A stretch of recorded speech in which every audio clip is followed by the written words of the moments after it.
All right, ladies and gents, welcome back to another episode of our coaches call. It's another Wednesday. It's another 11 a.m. somewhere in this world, in this beautiful world. Last time we talked a lot about the attachment of big muscles, and today we're going to talk more about practical applications of it. And most importantly, we're going to debunk what mobility and all that shenanigans is about. Let's get started. Hi, everyone. So last week, we started talking about the three jobs each muscle has. And I would love us to dive a little bit deeper. What does that mean? What are the three jobs? Okay, so we established what our training goal is. That is controlling the big bones with big muscles. All right, cool. We talked about the attachment. So it's not only about the volume of muscles, but also where muscles attach. And as the conclusion, there's basically three muscles left that we focus on first because they have the biggest size plus the most attachment on those bones we want to control. And that's the glutes, that's the obliques, and that's the lats. Perfect. So how did I end up handing out jobs to muscles? Um, I have to tell a story first. I was lucky, plain lucky, to get my hands on pro athletes, Olympic level athletes, because they just stumbled into the gym or got recommended or whatever. The point being here is I got to train and work with a beautiful human being, Jonathan, who happened to be an Olympic motocrosser of the United States. So athlete as athlete can be.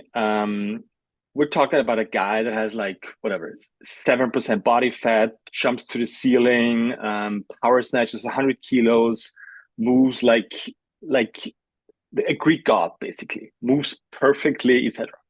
So he came to the gym, started training, doing his own training program. I checked it out, didn't say much. Basic strength conditioning program, right? Some basic powerlifting moves, some explosive stuff like jumps and snatches and all that kind of stuff. And that was basically it. So he kept coming to the gym a couple of times a week. And I think he started asking a question about what we're guys with him because we're training right next to him and we're doing a lot of sandbag, sled work, etc. And he said he wanted to try out a session with us and with me.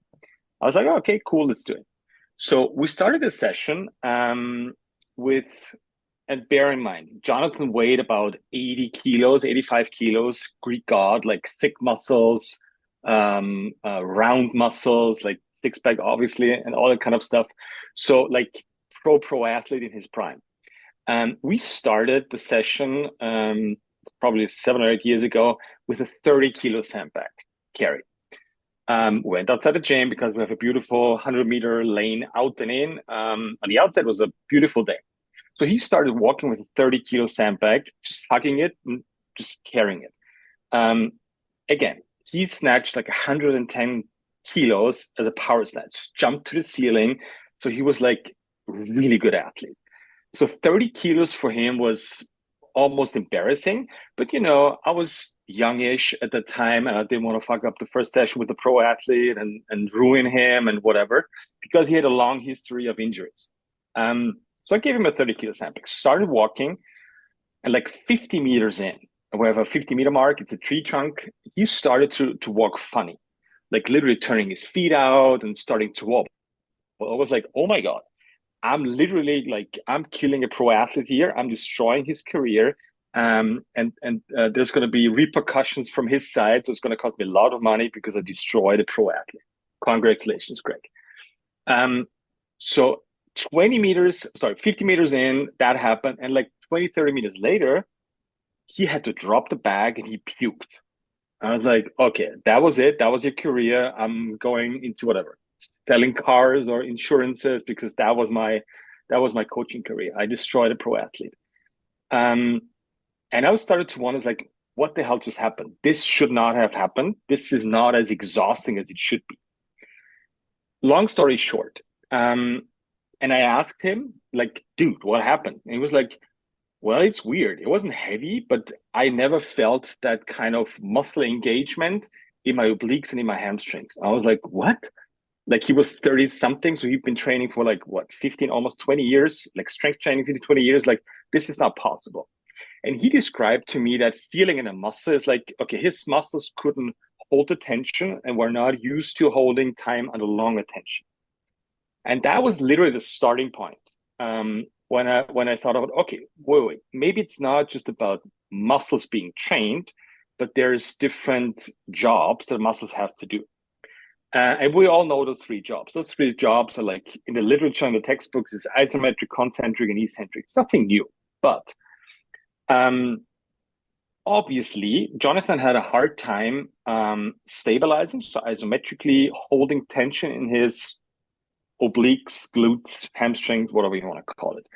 I was like, wait. So that means we have to look differently at those big muscles. It's not enough to just train one aspect of them, like concentrically, that means producing tension, but we have to balance out all three. And that's what we did over the next weeks and months. And he put in all the work. And all of a sudden, his knees, he had a lot of knee problems, I think over 10 knee surgeries over his career, non-traumatic stuff. That means no racing accidents, like literally just from whatever, his sport and his training. And he had a brilliant last season with almost zero issues throughout the whole year, which was mind blowing. So that's how I started to hand out jobs to muscles.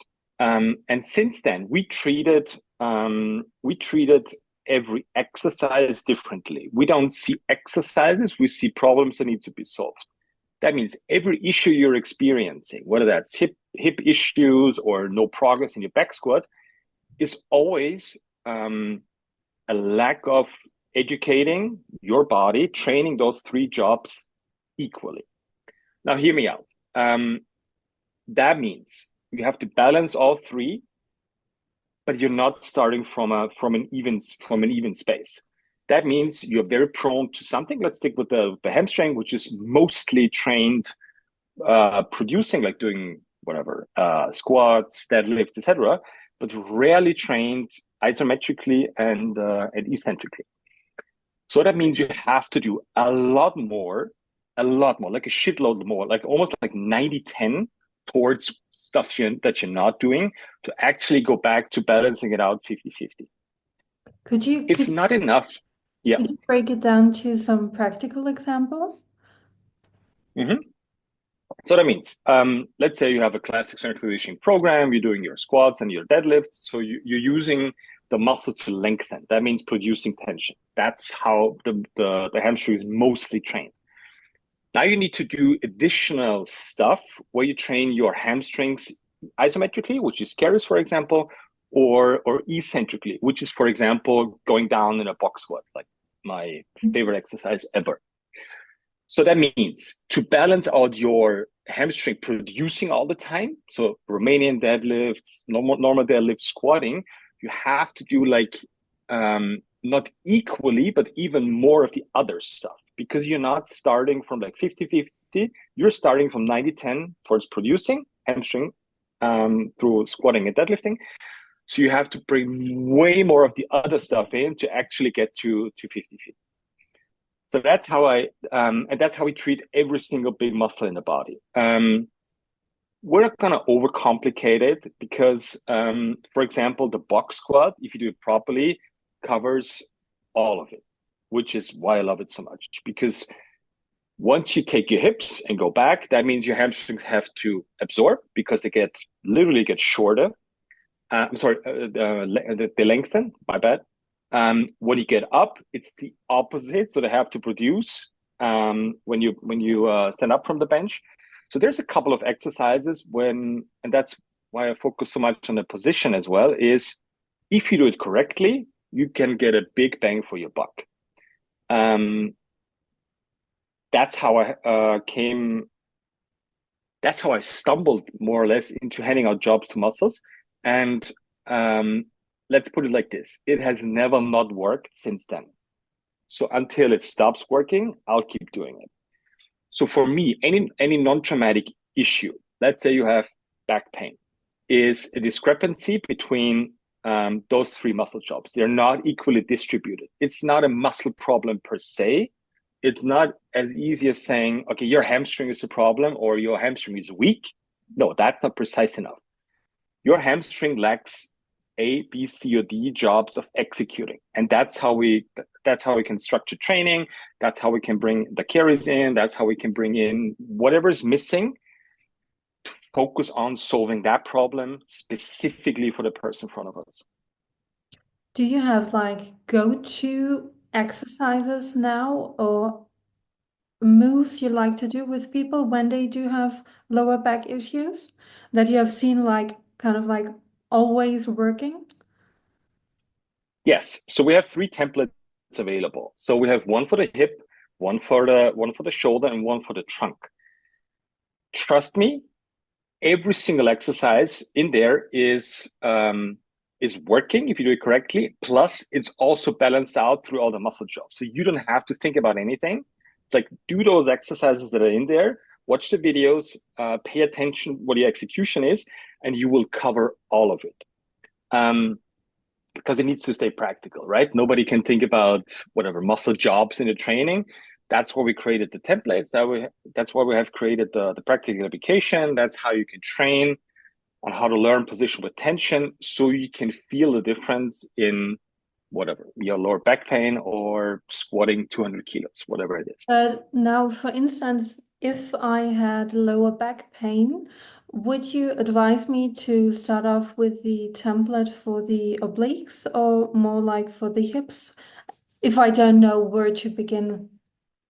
So the cool thing is it actually doesn't matter because those three muscles that I mentioned, we're going to talk about this on a couple of next calls, are linked together. The hamstrings, the glutes plus the obliques plus the lats.